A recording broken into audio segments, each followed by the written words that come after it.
of you guys. I know which one of you guys said I'd be a good hire and which one said I wouldn't. Hey, Coach, you talked a little bit about you wanting to get involved in the community in Nebraska. It was really important for you guys to get out. I mean, Nebraska, like some towns in Pennsylvania, there's a lot of small towns. Why is the community effort and being out in the public and being out in the community important to you? Well, I think because that's just, I mean, we're just people, you know. It's my wife and I and our kids, you know, and so my wife has some things that she's passionate about. She'll end up setting up a charitable organization and, you know, trying to do some things, you know, we're very passionate about.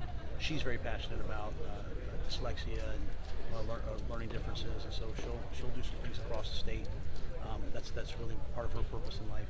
But, you know, I just think for me it's you know, COVID, it probably took a toll on all of us, you know, and so if you don't get out, and, you know, sometimes as the coach, sometimes as the coach, you know, you're like, you know, we lost a game, should I go out in town? Hey, we won a game, should I go out in town? I just choose not to live my life like that. You know, we're going to go out, we're going to be at dinner, we're going to go to Little League games or soccer games, we're going to go, you know, take part in charitable things. I mean, we want to be a part of Nebraska. We want to be a part of the community. When I say that we chose to live here, like we literally flew in. I can't believe no one found out. We drove around, we looked around, and we said, could we raise our kids here? And we said, absolutely. Like we left, and I kind of looked at my wife like, this is done. Like, I could see it in her eyes. Like, she was like, this is where I want our family to come. So to me, we all have a responsibility when we move somewhere to be a part of that community. How many days? I'm not going to say just because I don't want Trev wants to know, but it was a game day. Everyone was playing, so we were able to kind of fly in. A Husker game? Yeah, a Husker game. So we were able to fly in, and everyone was at the game. So was it warm or cold? we were able to do that, and then we kind of, you know, then we got away for a while. We had a trip planned. Julie and I went away for a while, and because we just didn't want momentum. We didn't want this, whatever decision we made to be a decision of emotion. It was we got away from it. Trev did say that this was a long process and there was an impasse. Was there a point that said this is just not going to happen? Well, you know, I think there were a lot of things to work through. You know, I think every university, every state, you know, every thing has different things they have to work through. And I had a unique situation that I had a contract for 4 years with the Carolina Panthers, and so, you know, there was a partnership that had to be worked out between everybody, you know, what would work and what wouldn't. So, yeah, there were some different things that happened. I would say I've never gone into a job with a closer relationship with someone than I have with Trev, because we've gone through all these hard conversations. This hasn't been just like, hey, once you be the coach, yeah, great. We've had to have these conversations, and what I found is Trev is really creative. You know, he's not going to just take the first no. He's going to find a way around things. And as I said, you know, we have a lot of respect for Admiral Carter. We've known him for several years, and you know, when he was involved and Trev was involved, it just made us feel better about, you know what, there's going to be hard times, right? I mean, dealing with NIL, transfer, all these things. We're coming to work for people that are problem solvers, not just, Trev said it was 11 a.m. on Thanksgiving when the deal was finalized. So what was that Thanksgiving meal like for your family? And how did you maybe communicate to your kids and your wife that it was done well? Was it 11 a.m. Thanksgiving? That's what he said. Yeah. I think we thought it was the next day, so maybe he knew something we didn't know. But when I told him, because I think the night before we thought it wasn't going to happen. We just didn't think it was going to be able to happen. You know, my son was not happy. My wife was not happy, and when we finally got the call, I told my wife, you know, as I said up there, she cried, she teared up. Like, this is what she wanted to do. This is what Bryant wanted to do. This is what I wanted to do. The two girls, they were just, you know, my daughter rides a horse. I promised her I'd find a horse farm here somewhere that she can go ride. I mean, they didn't really understand it, but you know, my wife all along just kept saying it wasn't about anything other than this is the right fit. She said, "Matt, I know you, and this is the kind of program that you're supposed to be coaching." You know, there were other places that we knew weren't a fit, and so I think the best way to say it was, you know, she just kind of teared up because, you know, this is a great new chapter in our lives. Hey, Matt, we bumped into Casey Thompson out in the parking lot, and he said that he's already talked to you. What was the conversation like with him and with other players that you have to go through, and what do you look for in a quarterback? Yeah, and I hope you guys understand. I'll probably, you know, I'll always keep everything private between us. But, you know, I think the thing I've tried to express up there is every one of these guys, this is an anxious time for them, right? They're trying to figure out, like, you know, what's the offense going to look like? What's the defense going to look like? What's my role going to look like? Who's my coach? And so after having done this several times now, I really understand them. That's why I said, I'm going to tell everyone, hey, this is how we're going to do things. I'm going to share a vision with everybody, and then if it's for you, great. If it's not for you, I understand. I want every student athlete that's in our program to be happy. And so if they're not happy with us, then I want them to go somewhere else where they can be happy.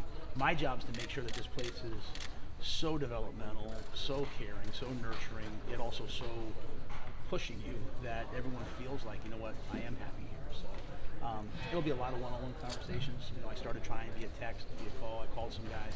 I want to make sure I get the pulse of the team. Is there a 2 or 3 more guys, aha ladies? moment, not like right before it happened, but maybe when you were here, like seeing things, or a moment where you were talking with Admiral or Trev, where you were just like, yeah, this is it. Is there a specific moment? Yeah, there were several times, but I'll tell you, when I thought it wasn't going to happen, when I thought we weren't going to be able to do it, I remember sitting on the couch and being like, damn, pardon my language, damn, like that was the right place for me, and it just kind of didn't work out. And so I think that's a great thing. It's like, it's one thing, you get caught, again, these job things happen so fast, like, it's like you talk to them, they offer you the job, you move on. I had a moment where I didn't think it was going to work out, and it's no fault of Trev's and really no fault of our own. It just wasn't going to be able to happen. And I sat there and I was like really disappointed. And so when they called back and said, hey, what if, let's try something else, I felt, I knew then that this is where I was supposed to be. Along the way, I think there were a lot of little moments. Like I'm telling you, if you guys check my son's YouTube history, I mean, we've watched everything. And so, I think I could see my son getting excited. I could see my wife getting excited. I kept watching all the recruits. From the last 3 years that went on to other places. I just kept saying, like, hey, can we get talent there? I talked to different people, but in the end, just was a gut feeling, and I think that gut feeling was verified that day. I got a recruiting question then. You plan to be in living rooms by Friday? How many coaches do you need to have in place to kind of hit the road to recruit? And what about the current commits? Obviously, there's 15. Are those a priority to kind of make sure, kind of see where each one of those kids is? Yeah, I called all the commits right off the bat. Just let them know. Number one, obviously that first question is always, hey, you're going to honor my commitment. Now some guys have some other things, going too. So we're going to recruit those guys. We're going to be really aggressive here, recruiting wise. Getting out there and trying to just bolster the class and get as much talent here as we can. I will be recruiting Friday. What exactly that looks like right now, I don't know, just because of, if there's someone who wants to visit. I'd like to have the full load of coaches out on the road. 10 guys. Yeah, but I don't know how things will happen here. It's my first time really dealing with the business part of this and the current coaches. So I want to be really respectful of the current coaches. Make sure that I talk to them. And then they get on the road. But we will be on the road. Hopefully have an official visit maybe next weekend. Guys who came on one visit can come on a second visit, and we'll just be rolling, trying to fill the needs. Part of that for me right now is going back and watching the tape. Guys who haven't played, like where do they fit? Where what do we need? I'd say there's a lot of work that has to be done recruiting wise in a short amount of time for us. Do you have any conversation with Scott about? I mean, you said you were friends, so have you had any conversations with Scott? Scott Frost? Yeah, I talked to Scott yesterday. I'll keep the contents of that, but as I told Scott, I'll always honor him, both obviously for the player that he was, but also for the coach that I think he is. Going against him, I consider him a friend.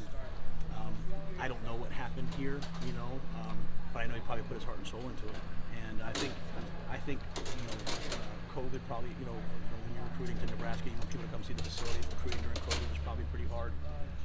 But I also asked him if there were any coaches, on the staff that he wanted me to take a look at. And more importantly, I told him, I said, hey, listen, this is right for me and my family, and I would never want you to think it's in any way disrespectful of you. And that's why, I mentioned him on game day. I'll mention him now because I think he's a great coach, and I think he's a really good friend of mine, and I'm hoping that he has a great future ahead on the sidelines. Coach, coming from the NFL, is there anything you wish to bring schematically, whether it be the new rotational coverages we're seeing there, to the college game? Yeah, it's funny. Like when I watch the NFL football, I feel like I'm watching like the college football. I'm watching Mahomes and those guys. There's a lot of things that we'll do, defensively. The one big difference between the college and the NFL, obviously, being the hashes and the splits. So much of the blitz packages you see in the NFL, where guys are running out to cover number 3, he's so much wider. You try to do it to Lincoln Riley, he's going to throw a bubble screen, and you're going to be disappointed. So we have to have a combination of that. But you know, it'll be the guys on my staff. A lot of them will have some sort of NFL experience, and we'll try to incorporate a lot of that. One thing I've always prided myself on is, and when I say myself, I mean our staff. I don't want to sound like this ego guy. I'm not a narcissist. It's just easier for me to say this way. Is having an offense and a defense that translates to the next level. You know, I don't want guys to come here and run like 3 plays, and, you know, maybe we score some points, but they get to the next level and they flame out. I want guys on offense to know how to block zone schemes and gap schemes, and I want our quarterbacks to be able to go through progressions and protect. I want guys on defense to play multiple coverages so that when they walk into an NFL system, they have an advantage, and that's really a message for recruits. You know, like the National Football League, we want to be the place that helps you get there and stay there. Is there All a way right, you think last you one here. could recruit towards that system? So yeah, I think it's constantly finding guys that are just chess pieces. You know, we've always just tried to recruit big athletes and then just put them in positions where they can attack. Good. All right. All right, thanks guys. Have you had a Thank chance you. to talk